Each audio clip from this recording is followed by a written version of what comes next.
Shalom, praise the Lord. आप सब कैसे हैं? आज मैं जब वचनों को सुन रहा था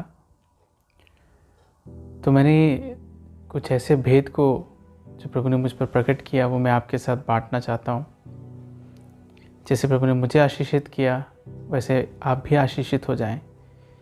इसके लिए मैं आपके सामने जो बोलने जा रहा हूँ वो प्रभु के एक सुंदर, बहुत प्रेम से भरे एक प्लान, एक योजना जो उसने अपने लोगों के लिए, हमारे लिए बनाई, उसके बारे में है। जैसे कि आप सब जानते हैं, आदम और हवा जो बाइबल की पहली किताब में से और पहले अध्याय में जब हम सृष्टि को बनते हुए देखते हैं और दूसरे अध्याय में हम जब पहुंचते हैं तो आदम और हवा को भी प्रभु ने बनाया।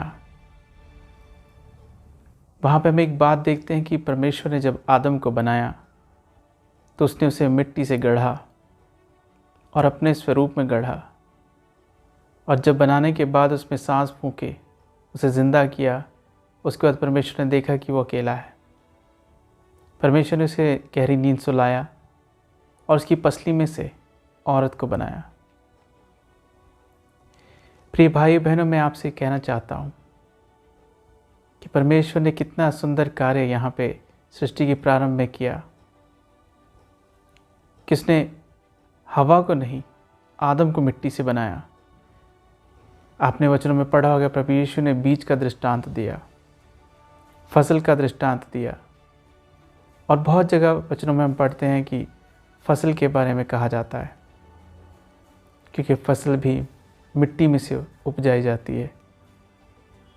गेहूँ, जिसके बारे में बाइबल में मेंशन देखते हैं कई जगह पे, गेहूँ को मिट्टी में उगाया जाता है,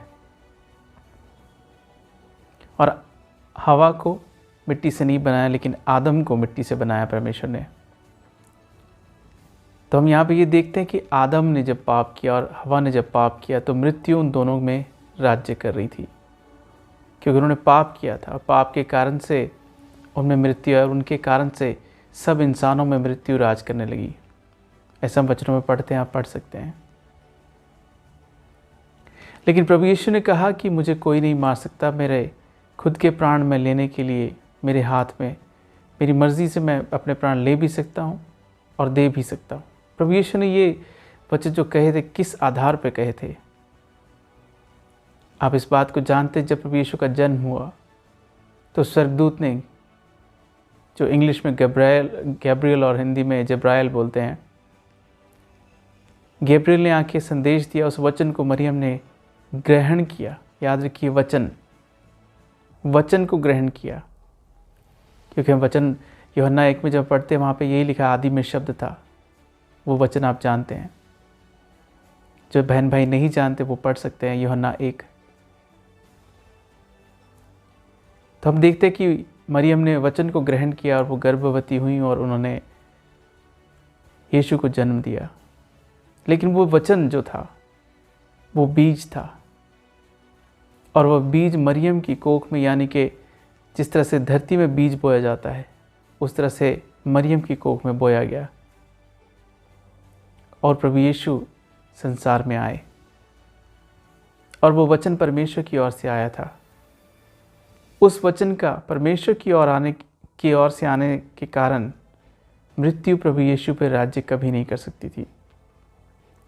इसलिए प्रभु यीशु ने कहा कि वो अपनी मर्जी से प्राण दे सकते हैं और अपनी मर्जी से प्राण रोक भी सकते थे। इसलिए जो मृत्यु इंसानों के ऊपर राज करती रही वो प्रभु यीशु पे कभी नहीं कर सकती थी। बहुत से लोग इस बात को सवाल उठाते, ख़ास तौर पे हमारे मुसलमान भाई, बहुत सारे भाई, कि आपका खुदा कैसा खुदा है जो मर गया? वचनों में हमें इसका जवाब दिया गया। प्रभु यीशु मरे नहीं, उन्होंने मृत्यु को खुद ग्रहण किया, खुद अपने आप के साथ ऐसा हो जाने दिया। उनको मृत्यु कभी नहीं मार सकती थी, क्योंकि वो आदम के बीज नहीं थे, परमेश्वर के बीज थे। यही वो सुंदर गहरा भेद है जो परमेश्वर ने हमारे लिए छिपा के रखा। मैं विश्वास करता हूँ कि आप भी इस वचन से आशीषित हुए हैं। प्रभु आपको बहुत आशीष दे। शालोम। Praise the Lord.